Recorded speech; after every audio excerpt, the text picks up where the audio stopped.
Hello, welcome to the Healing Secrets of Food Revealed. Today's topic, Lost, Now Found, the healing power of the four facets of food.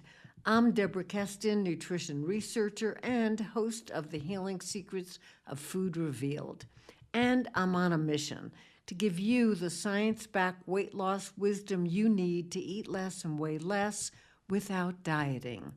In each episode, I'll translate cutting-edge weight loss research into actions you can take that can make a real difference in your weight and well-being. Let's get started. Today's big picture Healing Secrets of Food is this. There's more, much more, to optimal eating than a balanced diet. Rather, for thousands of years, our ancestors knew food is a four-part gift with the power to heal all of you, meaning not only physically, but also emotionally, spiritually, and socially. And today's modern nutritional science is verifying that food is indeed a four-part gift. Here's what I mean.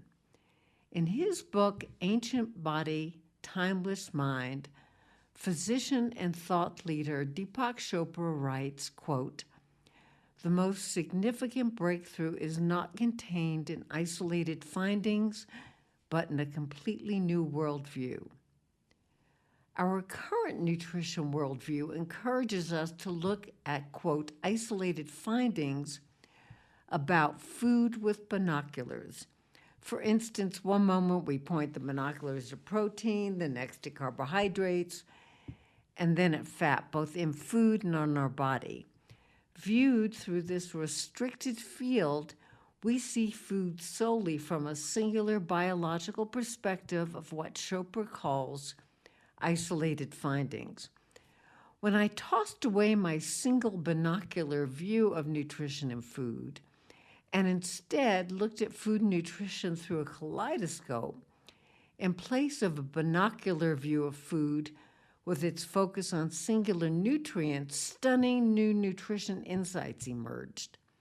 What I mean is this: after years of research on ancient food wisdom from world religions and Eastern healing systems, sources humankind turned to for millennia for guidelines about what and how to eat, prior to the discovery of nutritional science about 100 years ago, I realized that food has the power to nourish us physically, but also emotionally, spiritually, and socially.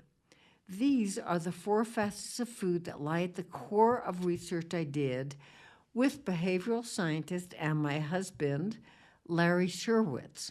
And because it became clear that food is a four-part gift that nourishes the whole self, all of you, we called our program Whole Person Integrative Eating.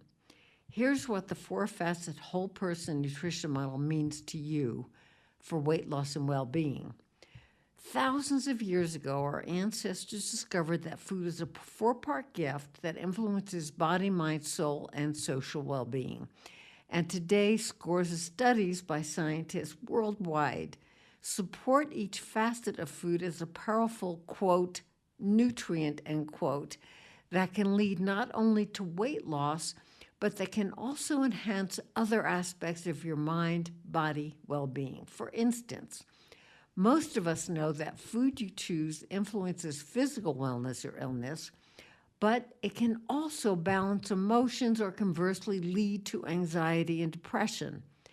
And we know that how you eat, the eating behaviors Larry and I identified, also have the power to satisfy the soul and connect us with others. Ergo, food provides whole person nourishment for all of you. Right now, I'd like to invite you on a nutrition journey around the world with me so you can discover along with me the richness of ancient food wisdom. And then I'll tell you about some fascinating state-of-the-art studies based on today's modern nutritional science that are verifying the healing power of ancient food wisdom and the four facets of food. I vividly remember the moment that inspired my search that led to the discovery of the four facets of food. I was in New Delhi, India, where I had been invited to give a workshop on demystifying healthful eating at the first International Conference on Lifestyle and Health. And my husband, behavioral scientist Larry Sherwitz, who is the co-founder of Whole Person Integrative Eating, he was the keynote speaker at the conference. Many esteemed scientists from throughout India had presented, but one of the most intriguing was Hindu cardiologist Dr. K.L. Chopra, father of the well-known author Deepak Chopra. After Dr. Chopra's presentation, I talked with him in the cavernous auditorium, interviewing him for a magazine article I was planning to write about yoga and diet. When I asked him about his orientation toward food, his response was immediate. Quote, "Prana is the vital life force in the universe, the cosmic force, and it goes into you, into me with food. When you cook with love," he continued, "you transfer the love into the food and it is metabolized. In former days, based on the Hindu scripture, the Bhagavad Gita, the tradition was for the mother to cook with love and then feed it to her children," he said. "Only then would she eat." A brief aside, is the idea cook with love familiar to you? It is to me. Clearly, the link between food and love has traveled through the centuries into today's cultures worldwide, but I digress. As a nutritionist trained in the scientific method, it seemed incredible to consider that how we think or feel could actually alter food in some way. But Dr. Chopra's comments wouldn't let go. My thinking was, here's a clinical cardiologist talking about cooking with love, and along with cooking with love, Dr. Chopra was also talking about Hinduism and scripture that dates back 3,000 plus years.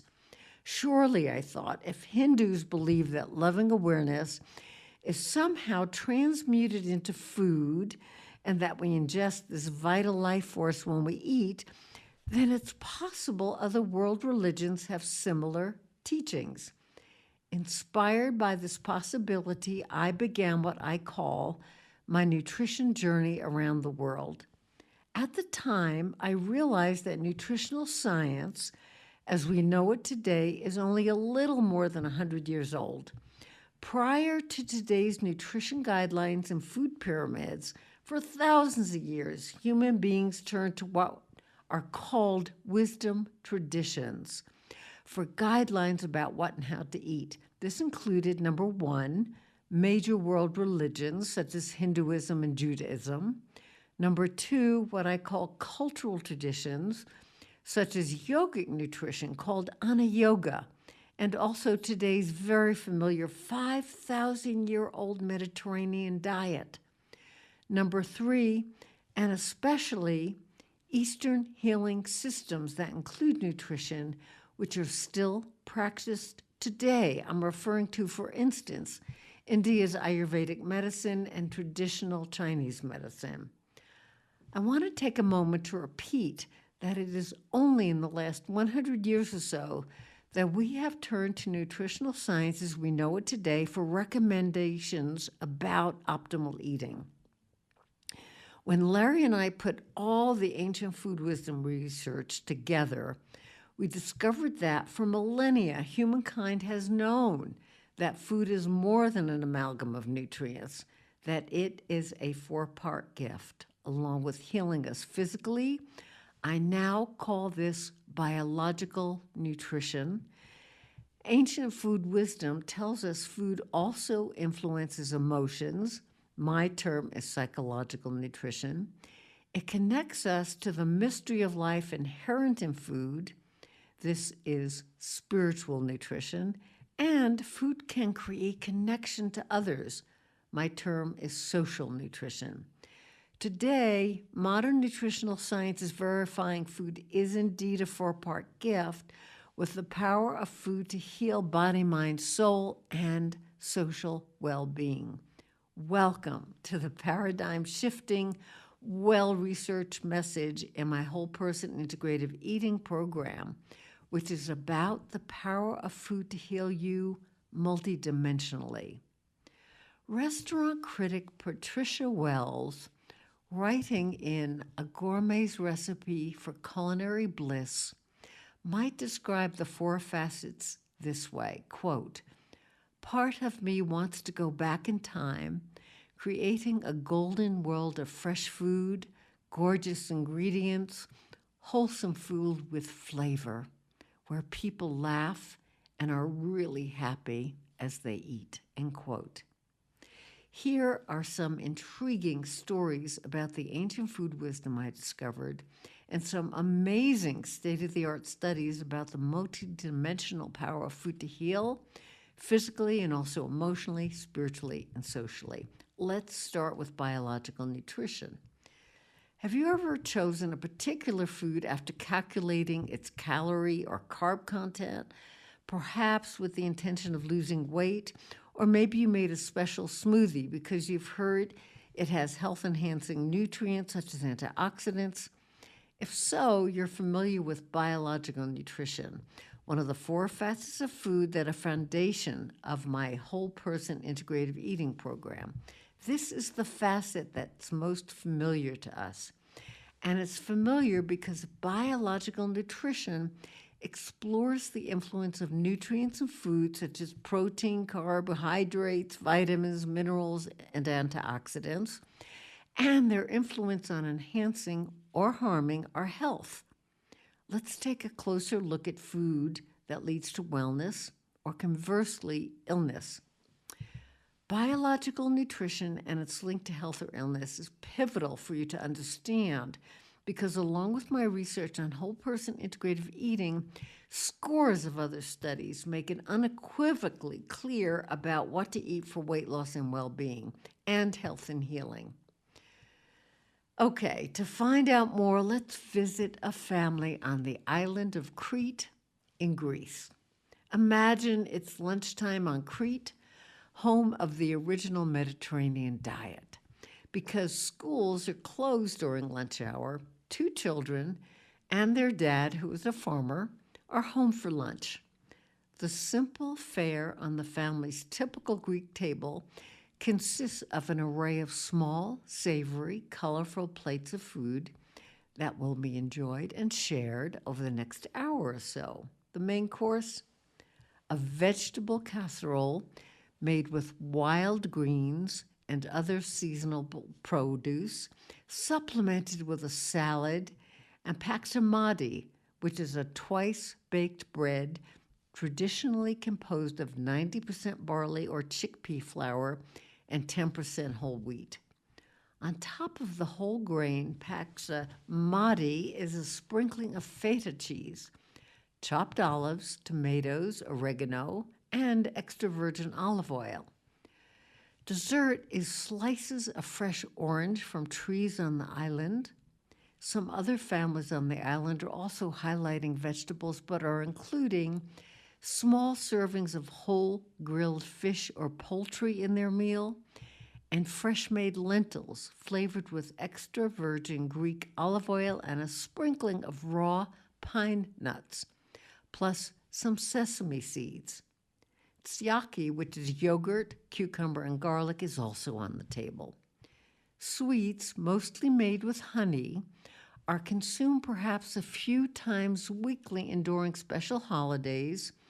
Low to moderate amounts of mostly white grilled fish and dairy foods, with some poultry, are enjoyed weekly, as are occasional eggs, maybe between 0 to 4 times a week. Small amounts of red meat are included monthly, while refined processed foods such as cookies, cake, white bread, fried foods are avoided. A glass or two of wine is typically enjoyed socially during meals.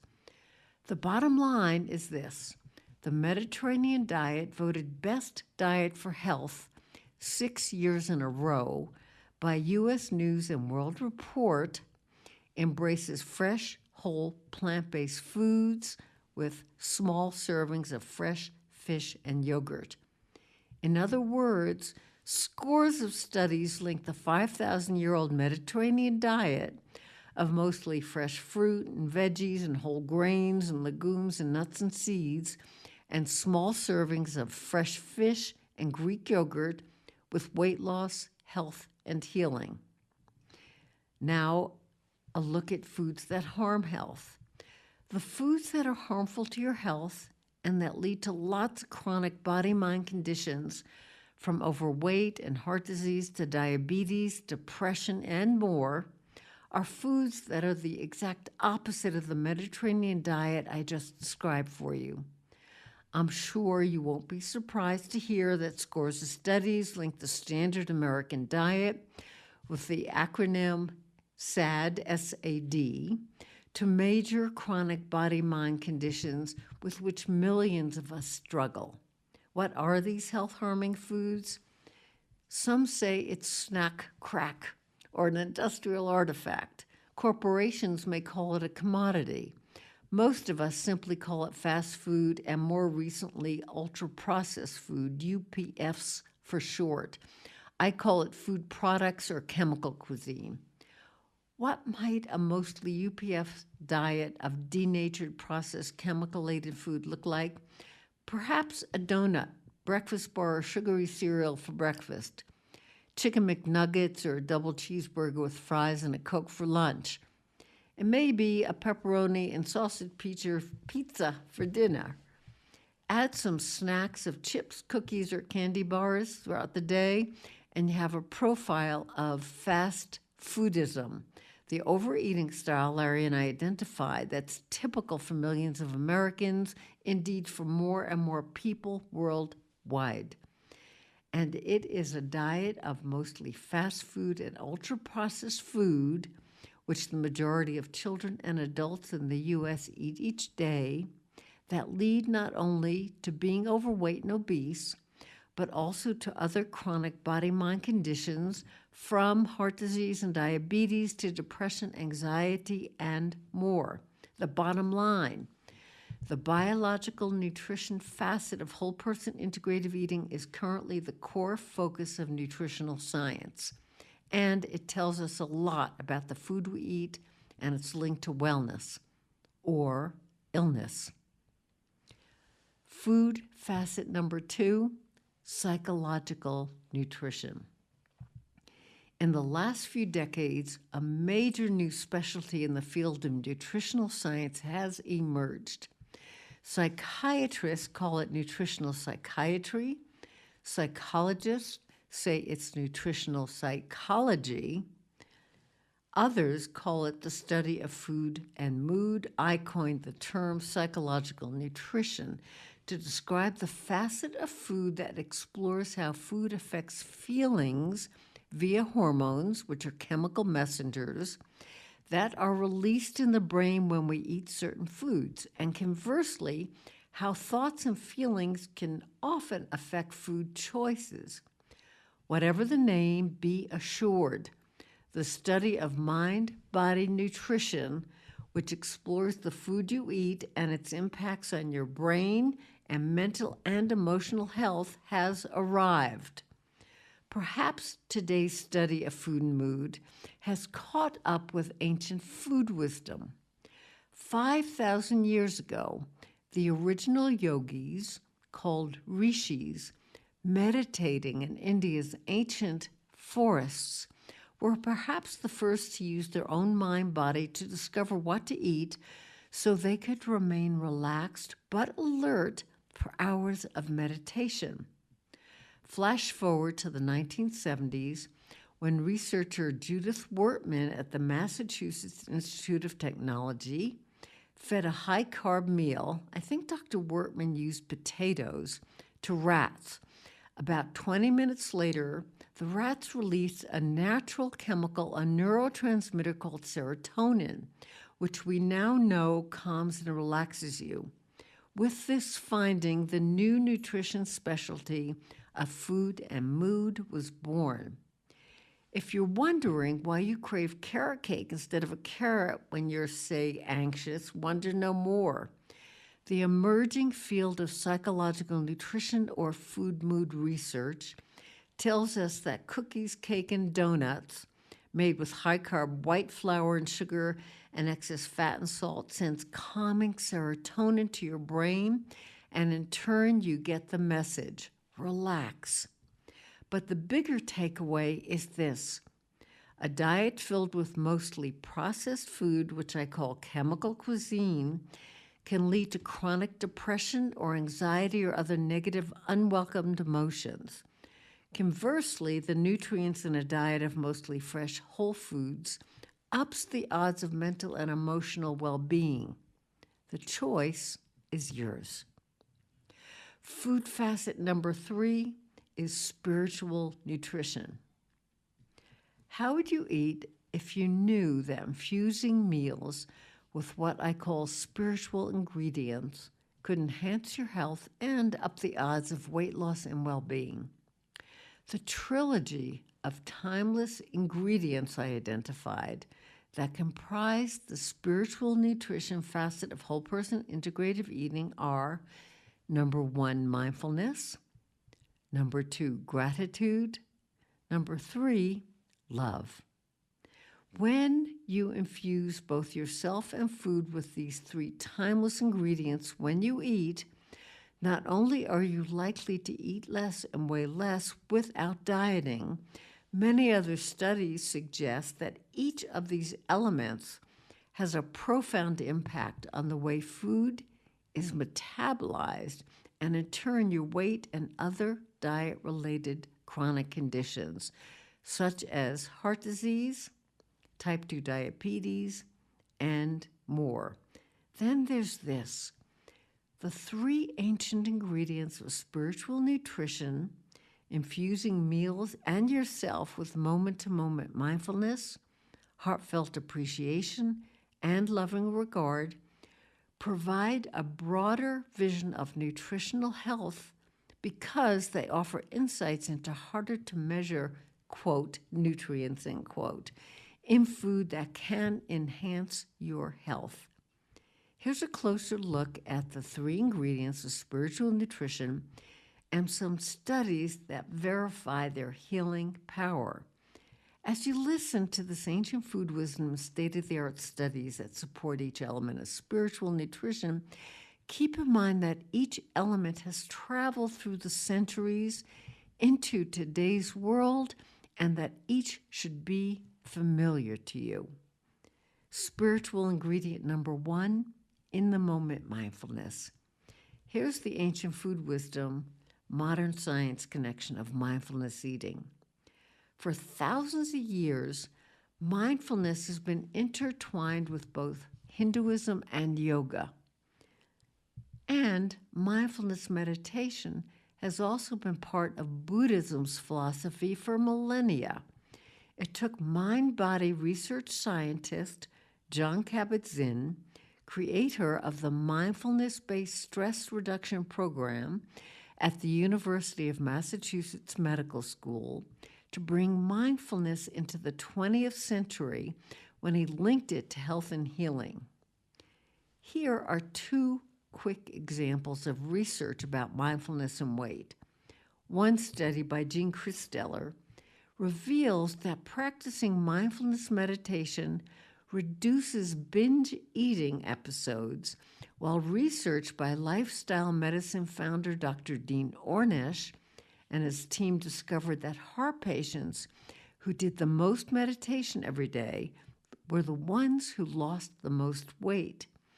Within the framework of my whole person integrative eating program, here is the mindfulness guideline. It is the opposite of the new normal, whole person integrative eating, overeating style of task snacking, doing other things such as working at your computer or watching TV while eating. It is bring moment-to-moment, non-judgmental awareness to every aspect of the meal. Spiritual ingredient number 2, heartfelt gratitude.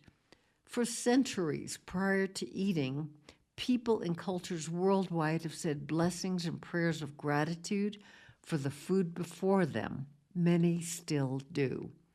Recognizing and giving thanks for food from the heart is the opposite of the whole person integrative eating overeating style, food fretting, which I define as dieting a lot or counting calories or perhaps obsessing about the best way to eat. In other words, food fretting means you're relating to the food before you while you're, quote, in your head. Here is some research about the benefits you stand to gain when you eat with heartfelt gratitude. Quote, an appreciative heart is good medicine, end quote, says the Heart Math Institute, a research lab that studies interactions between the heart and brain. Research by HeartMath tells us that heartfelt gratitude brings a bevy of benefits, both to your physical and mental well-being. For instance, there's evidence an appreciative heart can lower blood pressure and improve immune system function and your sleep quality. And those with a gratitude outlook experience increased happiness and less depression. How might an attitude of gratitude bring so many mind-body benefits? Well, when you think about what you appreciate, when you do this, you activate the, quote, calming part of your nervous system, the parasympathetic, which in turn increases naturally occurring feel-good hormones. Appreciate food and its origins from the heart is the whole person integrative eating guideline. Spiritual ingredient number 3, loving regard. Here's some perspective. Quote, flavoring food with loving regard has traveled through the centuries in most cultures worldwide. After all, haven't most of us heard the expression cooked with love? I was surprised to discover the healing power that can happen when you eat with loving regard. I'd like to share this. Here's an example of an amazing study. When researcher Robert Nerum fed rabbits a high cholesterol diet to see if they would get heart disease, the rabbits that were held with care while eating were the ones who didn't get heart disease. Surprised at the unexpected findings, when Nerum repeated the study, he got the same results. Rabbits fed with care didn't get heart disease. The other rabbits did. This suggests that humans also may benefit by eating with a loving consciousness. Somehow, flavoring food with loving regard, as Dr. K.L. Chopra suggested during my interview, influences the way in which food is metabolized, so much so it may even protect against developing heart disease. The whole person integrative eating loving regard guideline is savor and flavor food with loving regard. Food facet number 4, social nutrition. Do you ever eat lunch, dinner, a sandwich, or a snack by yourself? Perhaps while texting, working at your computer, or while driving? If you answered yes, you have lots of company. Today, it's typical for millions to eat meals by themselves. For instance, children or teens may reach for a piece of packaged pizza that rests on the kitchen countertop, then eat it at the computer, while others may heat up their takeout meal in the microwave, then dine solo while watching TV. Eating alone, more often than not, means you practice solo dining. The overeating style behavioral scientist Larry Sherwitz and I discovered that increases odds of overeating and being overweight or obese. The sobering takeaway about our discovery of solo dining is this: chronic social isolation while eating increases odds that you'll overeat and gain weight, and more studies worldwide are finding the same dynamic. Those who eat by themselves, from children to adults, are at increased odds of being obese. Solo dining goes against our heritage as human beings. I'm sure most of you know we evolved eating with others, perhaps first as a tribe around a fire, then around a table with family and friends.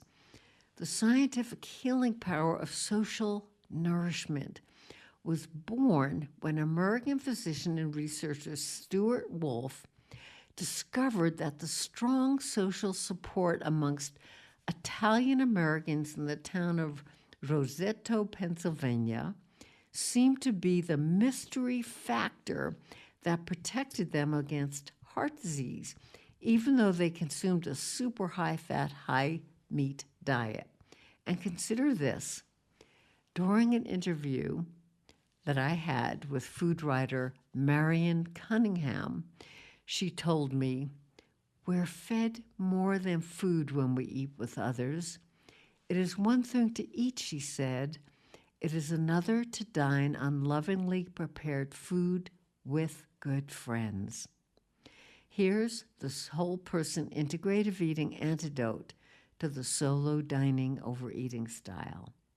Enjoy food-related experiences with others as often as possible. I just told you about the 4 facets of food and their power to influence your health. Here's the takeaway about the 4 facets of food. Food is a 4-part gift that reconnects us with timeless food wisdom our ancestors discovered centuries ago. Today, whole person integrative eating and scores of other studies are verifying that when you nourish all of you, physically, emotionally, spiritually, and socially, each time you eat, you up your odds of weight loss and well-being. So you can reap the rewards of what we're discovering today about optimal eating. Actually, not just today, but on each episode of The Healing Secrets of Food Revealed. I close each episode with an in-action idea for you to try. This may be a quick tip about how you implement the healing secret we just discussed, or perhaps a practical step you can take, such as ordering a size down of your favorite coffee concoction, or perhaps I'll suggest a self-insight exercise, an internal reflection that can lead you closer to achieving your food-related health goals. I offer an in-action exercise at the end of each episode that can contribute to your transformation from today's new normal way of eating, which leads to overeating and overweight, to whole person integrative eating, which I describe as your scientifically sound personal guide to eating less and weighing less without dieting. Consider keeping a Healing Secrets of Food Revealed journal to write about your experience with each in-action exercise. Today's in-action exercise is a practical step that targets the 3 ingredients, especially the moment-to-moment mindfulness ingredient of spiritual nutrition. Here's today's in-action practical step. First, some context. For thousands of years, Eastern healing systems, such as India's Ayurvedic medicine, espoused eating with the 6 flavors of food in mind: bitter, sweet, salty, sour, spicy, astringent. Consider this. The 6 tastes may be the original nutrition. Here it is. Sometime between today and next week's episode of The Healing Secrets of Food, choose one fresh whole food, such as an apple or raisin or favorite raw, unroasted nut, perhaps a walnut or almond. Step number 1, look at the food you're holding. Step 2, take a bite and start chewing very slowly and consciously. Step 3, now close your eyes. Focus on the texture of the food when you first put it in your mouth. How does the texture change as you chew? How does the food taste? Sweet, sour, salty, spicy, bitter, astringent? Step 4, swallow the food when you're ready. And now open your eyes. How are you feeling? What are your thoughts about this mini mindfulness eating experience? If you would like a summary of today's in-action exercise, please visit healingsecretspodcast.com. Then look for the yellow light bulb next to the in-action CTA. At healingsecretspodcast.com, you can also listen to this episode again, read the transcript, and please consider joining the Healing Secrets podcast community, where I'm looking forward to meeting you. I want to thank you for joining me today on the Healing Secrets of Food Revealed. With each show, I'll share step-by-step, science-backed insights you need to nourish all of you, body, mind, soul, and social well-being each time you eat, so you can thrive. I'm Deborah Keston, host of the Healing Secrets of Food Revealed. Until next week, be nourished.